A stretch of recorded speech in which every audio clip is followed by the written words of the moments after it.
Nestled amidst emerald hills lay a village where life flowed at its own pace. The air, crisp and clean, carried the sweet scent of wildflowers. Birdsong filled the mornings, their melodies echoing through the valley. Life here was simple, untouched by the rush of the world outside, a sanctuary of peace. The villagers, their faces etched with contentment, went about their days with a quiet joy. Children's laughter filled the air as they chased butterflies in the fields. Elders shared stories on their porches, their voices soothing as the rustling leaves. Time seemed to move slower here, each moment savored.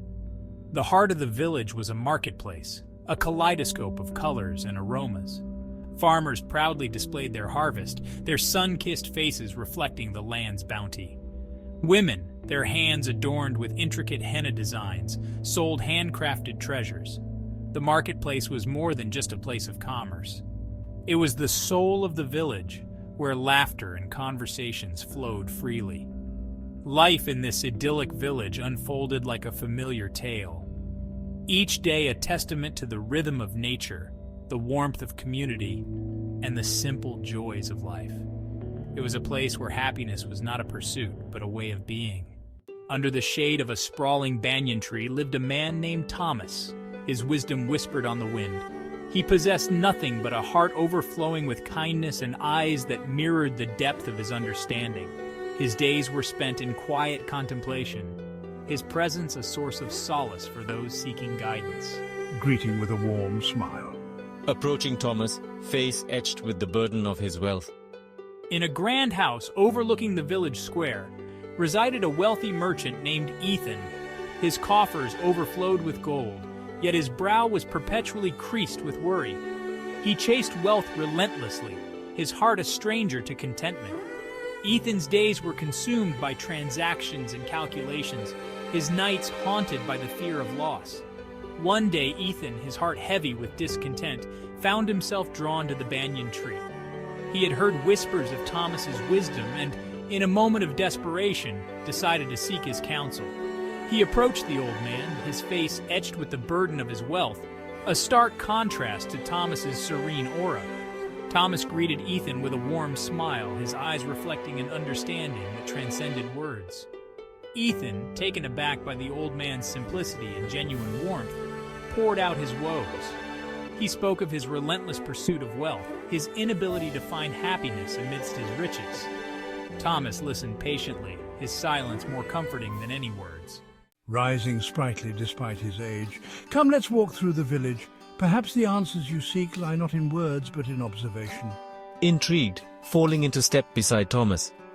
They walked in comfortable silence, their steps echoing on the cobblestone streets. They passed children playing, their faces lit up with laughter.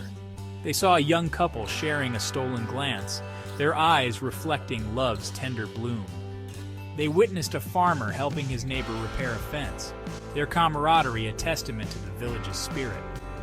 With each step, Thomas would point out small acts of kindness, simple gestures of love, and the quiet joy that permeated the village.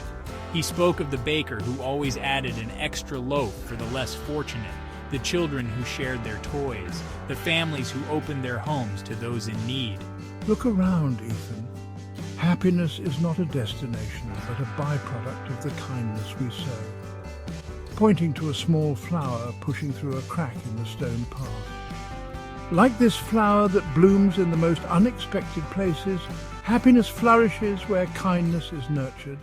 Picking up a small pebble and tossing it into the well. Kindness, Ethan, is like this pebble. Every act of kindness, however small, creates ripples that touch countless lives. Narrator. Ethan, his mind abuzz with Thomas's words, began to see the village in a new light.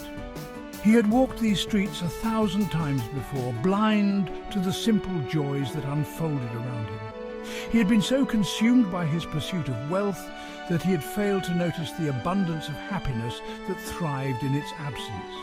They reached the village well, a hub of activity as women gathered to fill their earthen pots.